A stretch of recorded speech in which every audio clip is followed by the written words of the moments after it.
Today, we share a story from the Asia-Pacific theater, a tale of China and the United States fighting side by side 8 decades ago. To tell it, we've come to Nanjing, where even after more than 80 years, scars of war still remain etched in the city's streets. This is Guanghua Gate, one of the fiercest battlefields during the Battle of Nanjing.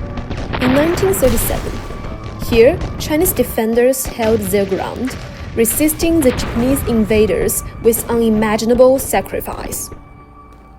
So we can still see the remaining bullet holes on this wall, and it tells the traumatic but heroic history of the local Nanjing people fight against the invasion. To hear about it, maybe read about it in a textbook or to see it in a TV show or documentary, but to actually be here and see it with our own eyes, I think it's definitely something. It's like we're there.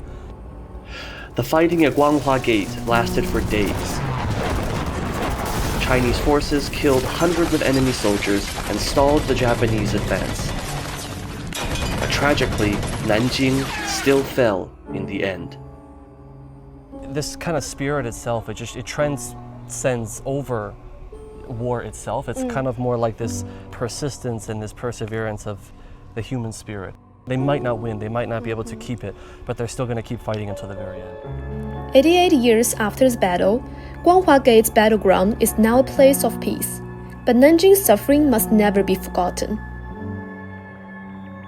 In 1985, the Memorial Hall of the Victims in Nanjing Massacre by Japanese invaders was established and opened to the public on the site of a mass grave in Jiangdongmen, Nanjing.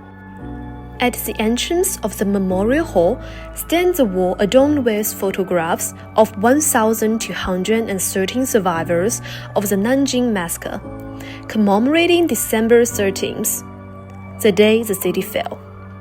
Over time, most have turned from color to black and white, fading photographs but not memories. So every time a survivor passes away, our memorial hall will be holding a ceremony to extinguish the light in his or her photo. But their photos will be displayed here forever, and they are looking in front, symbolizing the history of Nanjing Massacre is set here forever, and no one or no organization is allowed to deny the history of Nanjing Massacre. So until today, there were only 26 survivors registered alive in the world. During Chinese people's war of resistance against Japanese aggression, the nation suffered unimaginable sacrifices. Over 35 million military and civilian lives were lost.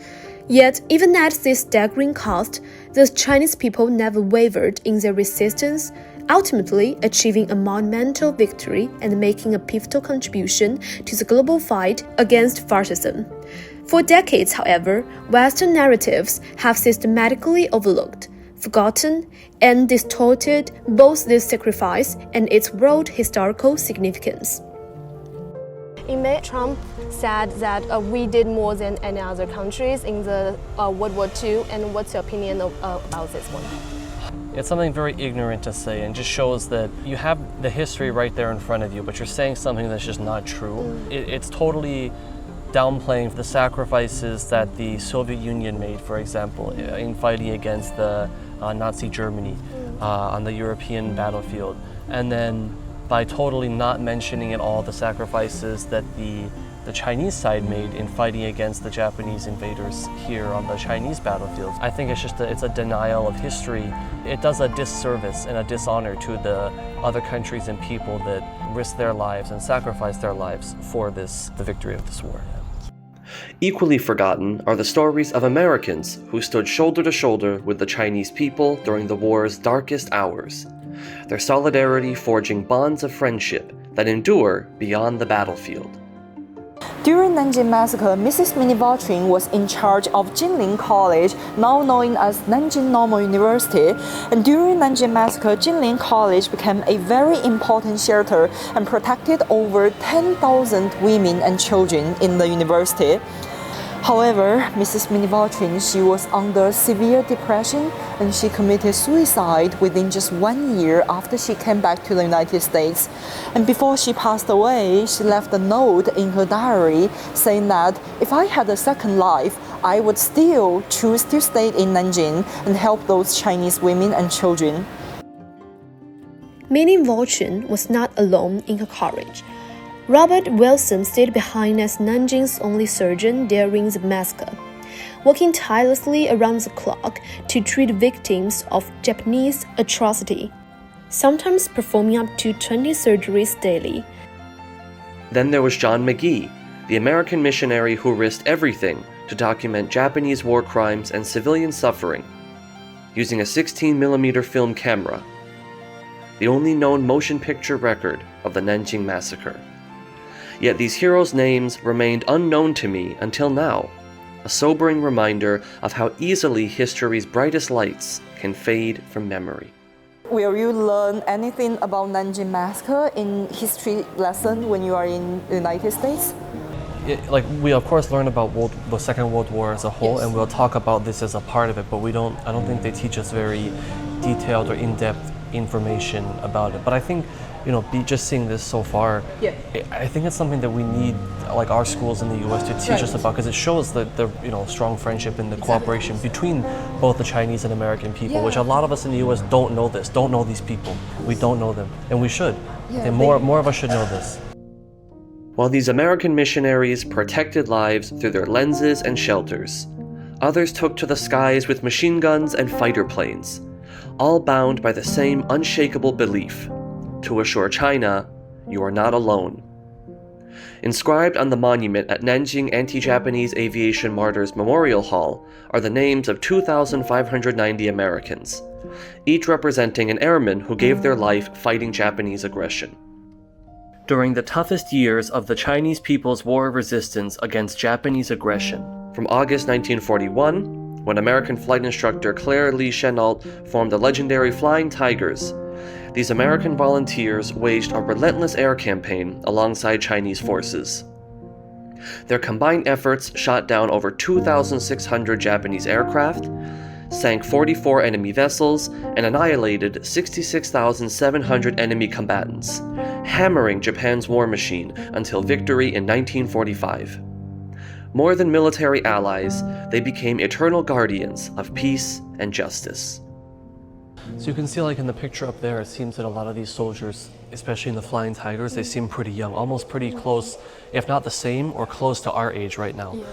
Yes, I still remember in my middle school history textbook, it mentions that there are many Flying Tiger soldiers were rescued by Chinese people. Right. The villagers would basically be risking their lives to bring them in and to help them. Yeah, so I think it's a very significant witness to the cooperation between China and the U.S. Well, of course, yeah. So you can see, all these photographs here. It's really showing a very vivid example how close the Chinese and American soldiers fighting shoulder to shoulder, standing together as allies. Friendship blossoms in countless forms, some rooted in a shared passion, others grown from common ground. But the strongest bonds are those written in blood, tempered in the fires of battle where comrades stood together against tyranny and shared death in the face. These are the ties time must never erase, and remembrance too wears many faces. In museums that breathe life into history are monuments where names became immortal, and in the living memory of a people, a legacy carried forward like a sacred torch from one generation to the next.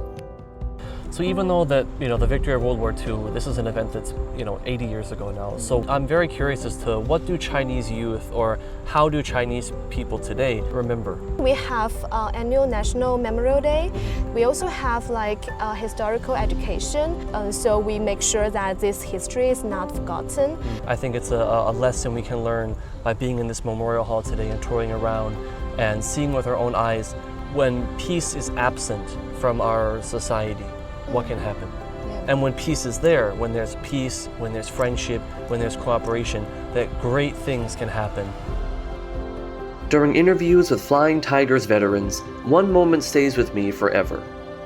When asked why he came to China, Melvin McMullen replied that he was only 18 back then, and he felt that people of all countries shared the same aspiration that they and their families could enjoy peace. How I wish we could claim we've outgrown war, but history's bitter truth denies this comfort. Maybe that's precisely why we still honor this 80-year-old victory, not just as history, but as proof that when humanity joins hands, no darkness lasts forever. The lesson remains: if we dare grasp each other's hands again, dawn will come.